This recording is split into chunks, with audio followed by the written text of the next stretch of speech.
हम सिंध में रहने वाले सिंधी मेहमान नवाजे हैं सारे। हम सिंध में रहने वाले सिंधी मेहमान नवाजे हैं सारे। अरे यार वलू छोरे के लिका केटिन वारा न खणी वञंस लख न लत दरी। तव्हांजा वॾा बि सिंगर आहियो, तव्हां हाणे थिया आहियो। अरे यार जुमा छो तो कावड़ करी छोकरे ते। अरे बाबा मेरे ॿार न ॻाईंदा रहंदा आहिनि। अरे यार वलू उन ॻाल्हि तां मूंखे कावड़ नथी वठे। कावड़ इन ॻाल्हि तां थी वठे त छोरनि जे खीसे में लभनि चांहि जा पैसा कोन ऐं बसि सॼो ॾींहुं इहो गानो वराईंदा अथनि। हम सिंध में रहने वाले सिंधी मेहमान नवाजे हैं सारे।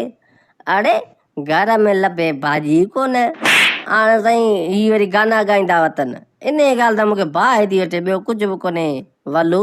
अरे यार जुमा सचो आई छोरनि जे खीसे में वाकई लभे त सोपारिनि जा पैसा कोन हुन खां पिनंदा वतन ऐं गानू वाकई इहो ई था ॻाइनि।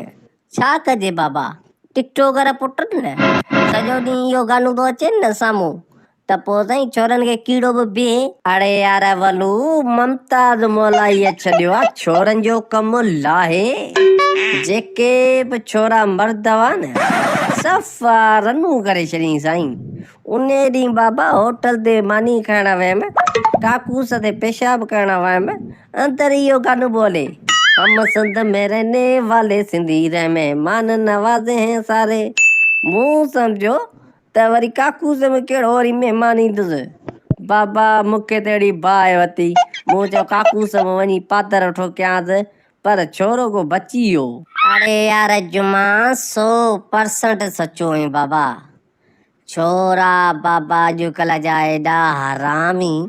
मां उन ॾींहुं जाम शोरे मां पोइ वञा दादू विच में घस बीहंदी आहे ख़बर अथई होटल ते वञा पेशाब लाइ त छोरा काकूस में वाकई इहो ई गानो पिया अचनि।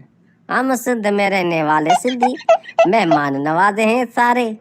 साईं मूंखे त अहिड़ी बाहि वरिती, मूं चयो हिकिड़े ॿिनि काकूसनि में घिड़ी वञा। चवां त हाणे भला ख़िदमत चाकरी कयो पिए छा भेणा का जॻह हूंदी आहे। ॿियो साईं ममताज मोलाईअ छोरनि जो अहिड़ो त कमु धोतो आहे, अहिड़ो त कमु लाथो आहे, बसि चवंदा आहिनि त कमु मुल्क हिकु करे छॾियो त साईं। जेके बि छोरा मर्द हुआ न रनू करे छॾियईं वाकई साईं, खदड़ा करे छॾियईं। अहिड़ा गाना कढिया साईं। अरे यार वलू हिकिड़ी ॻाल्हि ॿुधी छॾ, तुआरे छोरनि खे ममताज मोलाई जे गाननि खां पासे ते रख न त मामा तुआरा छोरा पढ़नि न पढ़नि, डॉक्टर थीन न थीन, इंजीनियर थीन न थीन, बाक़ी साईं खदड़ा त ज़रूरु थींदई। ओ आ पुट ॾे पुट।